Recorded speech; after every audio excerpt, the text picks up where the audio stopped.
One whisper from a 12-year-old girl made Steve Harvey forget every rule of television. The cameras kept rolling, but in that Atlanta studio, something shifted, something that turned a game show into a moment nobody watching would ever forget. It was a regular Tuesday afternoon taping at the Family Feud studios. Steve Harvey was doing what he does best, making families laugh, creating memories, turning ordinary people into stars. For 15 minutes, the energy was electric. The Washington family from Chicago was competing against the Chen family from Houston, and the atmosphere was exactly what you'd expect: loud, competitive, joyful. But standing at the end of the Washington family podium was someone who caught Steve's attention immediately. 12-year-old Amara Washington stood perfectly still while everyone around her bounced with excitement. Her hands gripped the podium edge so tightly, her knuckles had gone pale. Her eyes, beautiful, deep brown eyes, stared straight ahead, but they weren't seeing the lights or the cameras or the cheering audience. They were seeing something else, something that haunted her. Steve noticed it during the family introductions. He'd been doing this long enough to recognize when someone was present in body but absent in spirit. He'd seen it before in adults dealing with loss, in people carrying trauma, in families hiding pain behind smiles, but never in a 12-year-old girl. "And who's this beautiful young lady?" Steve asked, kneeling down to Amara's level like he always did with younger contestants. His voice was warm, inviting, safe. "Amara," she answered quietly, her voice barely rising above a whisper. "Amara, that's a beautiful name. How old are you, sweetheart?" 12. 12 years old. "You excited to be here?" Amara nodded, but it was mechanical, rehearsed. The kind of nod you give when you know what response is expected, but don't feel it in your bones. "What do you want to be when you grow up?" Steve continued, still searching for that spark, that light he usually found in kids her age. Amara looked at him, then really looked at him, and something passed between them. A recognition, an unspoken understanding between two black souls who knew what it meant to navigate a world that didn't always welcome you with open arms. "I want to be someone who makes people feel safe," Amara said softly. The audience let out a collective Zablo's sweet answer, touching moment. But Steve heard something underneath those words. Something that made his smile falter for just a fraction of a second. "That's beautiful, baby," he said gently, patting her shoulder before moving on. But he kept glancing back at her as he continued the introductions. Something wasn't right. The game progressed through the first 2 rounds. The Washington family was doing well. Amara's parents, her older brother, her aunt, they were competitive, energetic, giving solid answers. Steve was in his element, cracking jokes, doing his signature reactions, creating those moments that made Family Feud must-see television. But Amara barely reacted to any of it. When her family scored points, she offered a small smile. When they celebrated, she stood still. When they high-fived each other, she accepted their embraces, but didn't initiate any. She was there, but she wasn't there. Then came the 3rd round, the moment everything changed. The question flashed on the board: name something that makes someone beautiful. Amara's mother buzzed in first. "Their smile." "Their smile," Steve repeated, pointing at the board.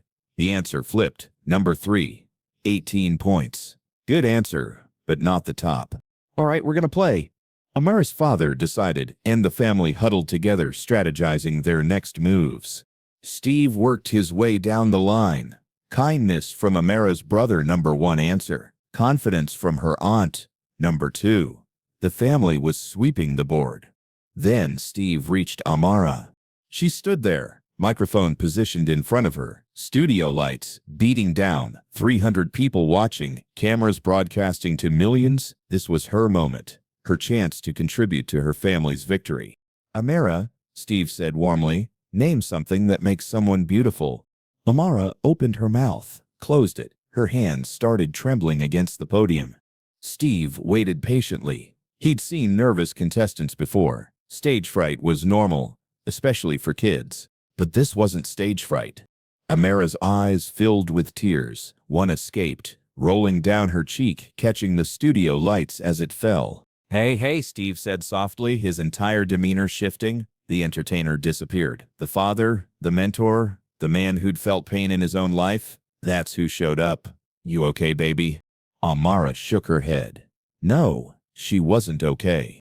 The studio audience quieted, sensing the shift in energy. Even the producers in the booth leaned forward, uncertain what was happening. Steve made an instant decision. He raised his hand toward the production booth. Hold on, just hold on a second. The music faded. The audience fell completely silent. Steve walked around the podium and stood next to Amara, close enough that the microphones wouldn't pick up everything, far enough to give her space if she needed it. Talk to me, sweetheart, he said quietly. What's going on? Amara looked up at him. This tall man with kind eyes, who looked like her grandfather, who sounded like her uncle, who felt like safety in a world that had recently felt very unsafe. Her voice cracked. Can I tell you something, just you? Steve didn't hesitate. Of course you can. He knelt down, bringing his ear close to Amara's mouth. The entire studio watched in confused silence as this 12-year-old girl leaned in and whispered something that would change everything. What she said took 15 seconds. 15 seconds. That felt like an eternity. Steve Harvey's face transformed as he listened. His jaw tightened. His eyes closed briefly. His hand, resting on the podium for balance, curled into a fist so tight his knuckles went white. When Amara finished speaking and pulled back, Steve stayed kneeling for a long moment, his head bowed, gathering himself. When he finally stood up, everyone in that studio could see it. The moisture in his eyes, the tension in his jaw, the way his chest rose and fell with deliberate breaths.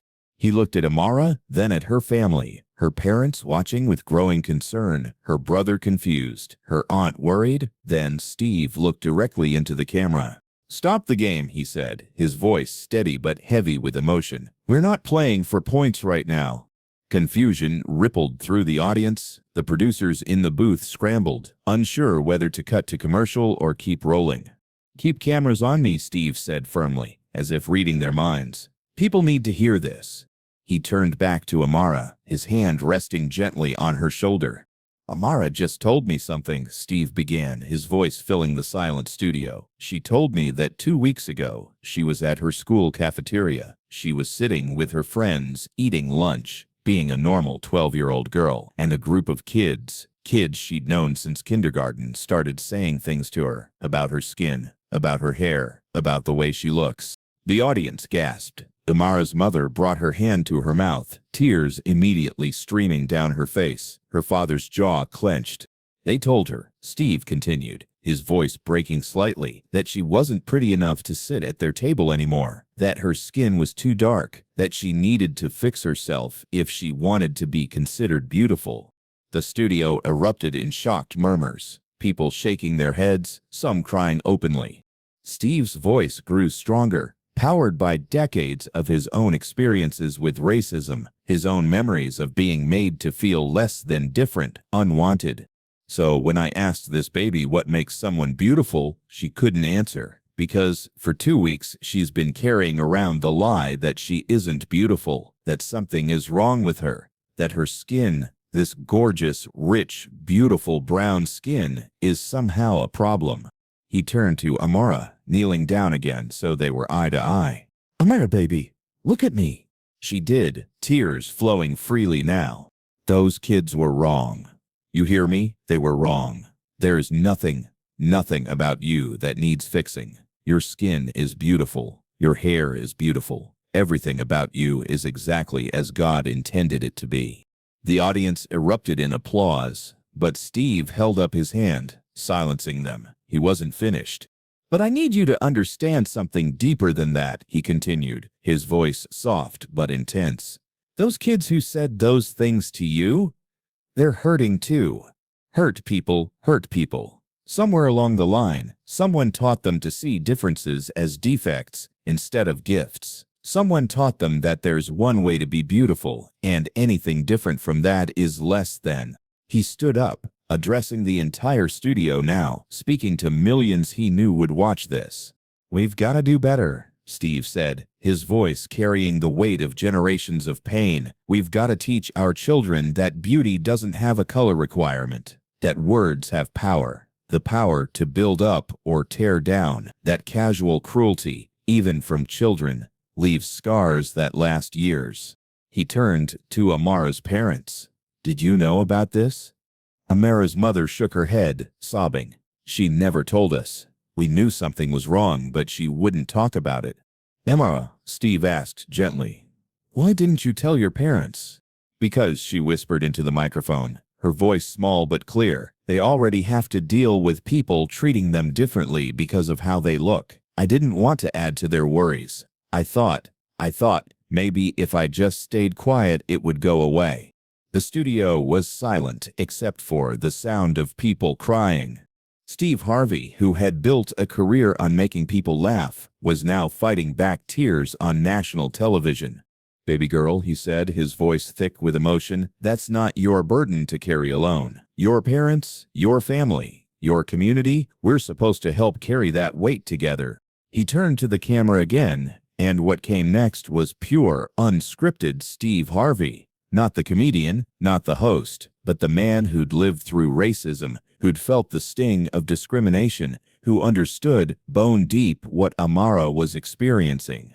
I want to talk to the parents watching this, he said. Check on your kids. Really check on them. Ask them not just how school is going, but how they're feeling, who they're sitting with at lunch, what they hear in the hallways, because our babies are out here absorbing messages about their worth based on how they look, and sometimes they suffer in silence because they think they're protecting us. He looked back at Amara. You tried to protect your family by keeping this secret, but sweetheart, secrets like this don't protect anyone. They just make the pain grow bigger in the darkness. Then Steve did something nobody expected. He took off his suit jacket, the same jacket he wore for every taping, the one that had become part of his television persona, and he draped it over Amara's shoulders. This jacket, he said, has been with me through hundreds of episodes. It's been there for celebrations and surprises and all kinds of moments. But right now, I want you to have it. I want you to remember that you're wrapped in support, that you're covered in love, that when the world tries to make you feel small, there's an entire community ready to remind you how powerful you are. Amara, swimming in Steve's oversized jacket, looked up at him with something that hadn't been in her eyes all day. Hope. Now, Steve said, his voice shifting slightly, we're going to finish this game, but we're going to do it differently. He turned to the Chen family, the opposing team who'd been standing silently at their podium, many of them crying as they watched this unfold. Chen family, would you be willing to play with the Washingtons instead of against them? Make this one big team. Play together for Amara. The Chen family patriarch didn't hesitate. Absolutely. Both families merged at center stage, surrounding Amara in a circle of support that transcended competition, race, and everything else that usually divides us. Amara, Steve said, positioning himself next to her, I'm going to ask you that question one more time. And this time, I want you to answer, not from the place of hurt those kids created, but from the place of truth. Name something that makes someone beautiful. Amara stood there, wrapped in Steve's jacket, surrounded by two families who'd just become one, facing a studio audience that had witnessed her pain and chosen to hold space for her healing. When she spoke, her voice was stronger than it had been all day. Being brave enough to be yourself, she said, even when people say you shouldn't be. The answer wasn't on the board. It didn't matter. Steve put it up anyway as number one, worth 100 points. The studio erupted. Not just applause, but a standing ovation that lasted a full minute. People weren't just clapping for a good answer. They were applauding courage, resilience, truth. The rest of the game was unlike anything Family Feud had ever seen. Questions took on new meaning. When Steve asked, name something every child deserves, Amara's father answered, to feel beautiful exactly as they are. When he asked, name something that never goes out of style, Amara's mother answered, kindness. By the end, both families had won, not just money, but something more valuable.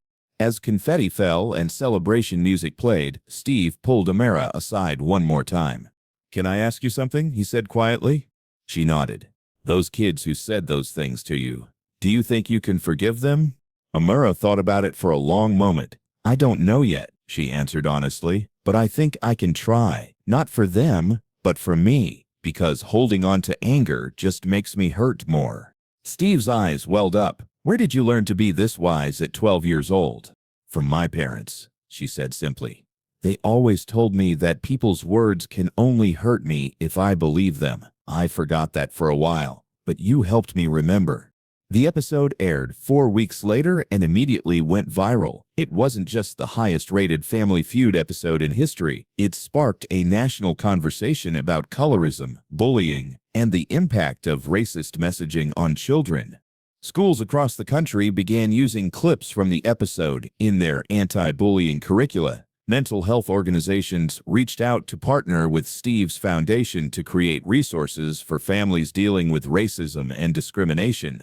But perhaps most importantly, thousands of parents had conversations with their children that they'd been putting off. Conversations about race, about beauty standards, about the power of words.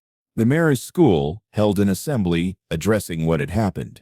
The students who had bullied her issued public apologies, not because they were forced to, but because seeing Amara's pain broadcast on national television had cracked something open in them too. 6 months after the episode aired, Amara returned to Family Feud as Steve's special guest during a Where Are They Now segment. She walked out on stage, confident, smiling, her natural hair styled in beautiful braids, wearing a shirt that read, "Beautiful in my skin." "How are you doing, baby girl?" Steve asked, his voice full of genuine warmth and concern. "I'm really good, Mr. Harvey," Amara answered, her voice clear and strong. It wasn't easy at first. There were still hard days. But something changed after our episode aired. What changed? "I realized I wasn't alone," she said simply. "After the show, I got thousands of messages from other kids. Black kids, brown kids, Asian kids, kids with disabilities, kids who'd been made to feel like they weren't enough. And I realized that by telling my truth, even though it was scary, I helped other people tell theirs too." Steve nodded, visibly emotional. "That's what courage does, baby. It creates permission for other people to be courageous too." "There's something else," Amara continued. "Remember those kids who said those things to me?" "I do." "2 of them reached out to me. Really reached out. Not just because they got in trouble. We had real conversations about why they said what they said, where they learned it from, how we could do better. We're not best friends or anything, but we're learning. All of us are learning." "That's beautiful, Amara. That's healing." And Amara added with a shy smile, "I started a club at my school. It's called Beautiful As We Are. We meet once a week and talk about how different kinds of beauty exist in the world, how we can celebrate differences instead of fear them. We have over 50 members now." Steve's smile stretched across his entire face. 50 members. Baby, you're not just beautiful. You're powerful. You're changing your school, your community, probably the world.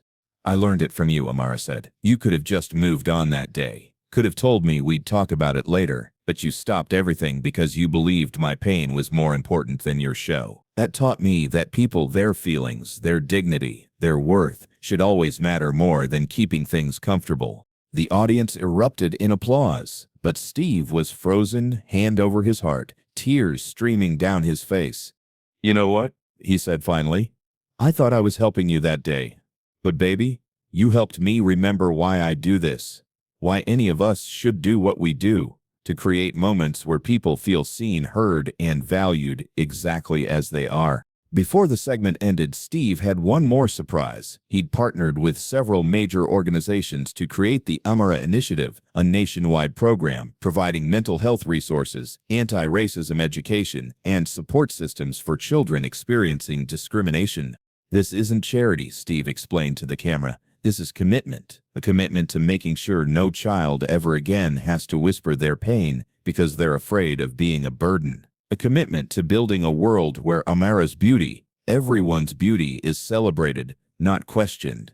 Today, Amara is 14 years old. She speaks at schools and conferences about her experience. She's written a children's book called The Whisper That Changed Everything, which teaches kids about speaking up when they're hurt and adults about creating safe spaces for those conversations. She still has Steve's jacket, now framed in her bedroom with a plaque that reads, "The day I learned my voice matters." And Steve, he tells Amara's story at every motivational speech he gives, every interview he does, every time someone asks him about his most meaningful moment on Family Feud. That little girl taught me something I thought I already knew, he always says. She taught me that sometimes the bravest thing you can do is whisper your truth to someone who'll make sure the world hears it. She taught me that stopping everything for one person's dignity is never a waste of time. It's the whole point of having a platform in the first place. She taught me, he continues, his voice always growing thick with emotion at this part, that a 12-year-old girl who's been told she's not beautiful can stand in front of millions of people and redefine what beauty means, not through anger, not through bitterness, but through courage wrapped in grace.